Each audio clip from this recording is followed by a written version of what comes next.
राहुल गांधी से आने से पूर्व हम लोग का जो कैंपस है सर, ये यहाँ पे जंगल वंगल था, पूरा साफ हो गया। वहाँ पे भी सर जो बिल्डिंग टूटी थी तो वहाँ भी क्षतिग्रस्त का कुछ मलबा वैसे ही पड़ा था, वो सभी साफ हुआ। और ये जो यहाँ पे बिजली का तार था, वो विगत 2 वर्षों से हम लोग प्रशासन को कितना भी एप्लीकेशन लिख के दिए थे, वो ठीक नहीं हो रहा था। लेकिन राहुल गांधी जी आने वाले थे कल, आज आने वाले थे, तो ये सब कल अचानक सब इतना हुआ और रोड भी अचानक बन गया। तो वहाँ पे बहुत सारी कीचड़ लग जाती थी, तो वो रोड विकास हुआ। तो हम लोग तो सर चाहते हैं कि जो भी पक्ष के नेता हो चाहे विपक्ष के नेता हो, आप लोग बीच बीच में यहाँ आते रहिए। आप आइएगा तो हमारे हॉस्टल का विकास होगा। आपका घर सर मेरा मधुबनी डिस्ट्रिक्ट में बेनीपट्टी प्रखंड के अंतर्गत सरिसब गाँव हुआ। सरिसब गांव, बेनीपट्टी।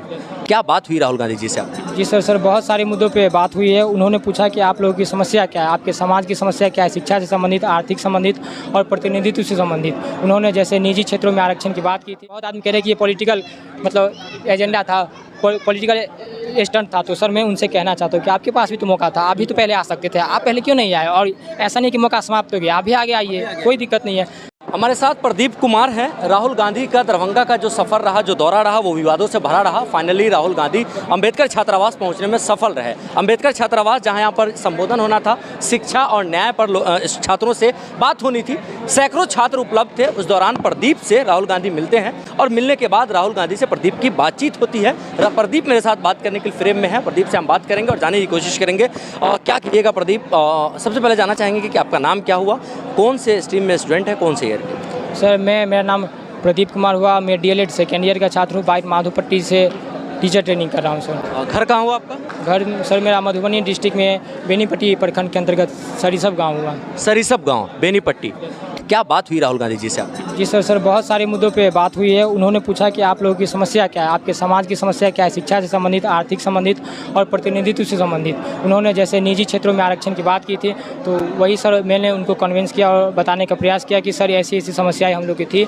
सर इस प्रखंड में सर मतलब इस प्रमंडल में सर कोई भी पत्रकारिता का सर ऐसी कोई कॉलेज वॉलेज नहीं है। तो मैंने उनसे ये भी मांग की है कि सर एक कॉलेज होनी चाहिए।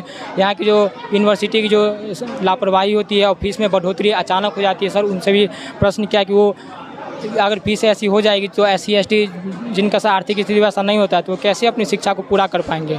तो उन पे बात हुई है। छात्रावास में जो ग्रेजुएशन के बाद छात्रों को निकाल दिया जाता है, तो उसके बाद उसको कंपटीशन के लिए PG के लिए सर कोई एक क्षेत्र होना, एक जगह होना चाहिए।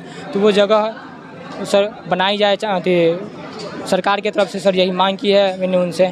सैकड़ों स्टूडेंट थे यहाँ पर, राहुल गांधी आपसे बात किए, कैसा लगा? बहुत अच्छा लगा सर। और सिर्फ हमसे बात किए हैं सर, ये मात्र एक संयोग है। वो पूछे बहुत से, लेकिन मैंने हाथ उठाया तो मौका सिर्फ मुझे को मिला। चूँकि प्रोग्राम होना यहाँ था नहीं, प्रशासन की ओर से परमिशन था नहीं, तो यहाँ पे प्रोग्राम बहुत सीमित समय के लिए था। तो कम समय में वो समाप्त और भी करना चाह रहे होंगे, तो उनको मौका मिल नहीं पाता, समय मिल नहीं पाता, इसलिए सिर्फ हम ही से किए।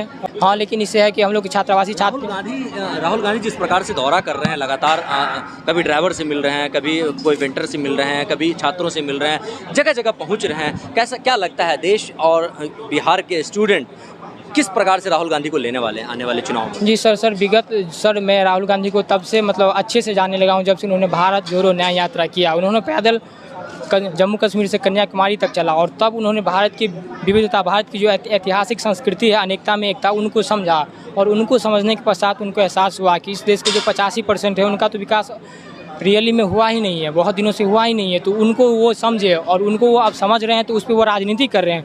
तो वो समझने का प्रयास करें कि उनके पास क्या क्या समस्याएँ हैं, किस लिए उनका विगत 75 वर्षों में विकास नहीं हुआ है, प्रतिनिधित्व नहीं हुआ है, भागीदारी नहीं हुई है। तो उनको वो समझना चाह रहे हैं। तो इसलिए मुझे बहुत अच्छा लगा कि वो यहाँ पे आए और हमने से बात किया। प्रदीप कुमार मेरा नाम। घर कहाँ हुआ? सर बेनीपट्टी मधुबनी। पिताजी क्या करते हैं? पिताजी सर एक मामूली सर ड्राइवर है। सर सब हम लोग के घर के पास ही पड़ता है, बिस्फी मेरा घर। जी सर बिस्फी सर हम लोग जानते हैं सर। सर ये सब पिताजी ड्राइवर हैं? जी सर बिल्कुल सर। अपनी तो अभी कोई गाड़ी नहीं है, तो कभी किसी के जैसे छोटा मोटा ऑटो फोर व्हीलर है, उसके उनके पास लाइसेंस है, तो कभी काम मिला तो चलाए, नहीं मिला तो वैसे ही बैठे रहते हैं। वही सर। हम क्या नाम बताया अपना? प्रदीप कुमार। तो ये है प्रदीप कुमार। प्रदीप कुमार ये वो स्टूडेंट है जिसकी राहुल गांधी से बात हुई है। राहुल गांधी के साथ इनका संवाद हुआ है, बात हुई है। सैकड़ों छात्र यहाँ पर मौजूद थे, लेकिन प्रदीप एक वो स्टूडेंट है जिसकी राहुल गांधी से बात हुई है और मेरी बात हुई है। प्रदीप ने आपको सब कुछ डिटेल में बताया। क्या है इस खबर पर आपकी प्रतिक्रिया हमें कमेंट बॉक्स में जरूर बताएं। फिलहाल के लिए बस इतना ही। तमाम अपडेटेड खबरों के लिए देखते रहें।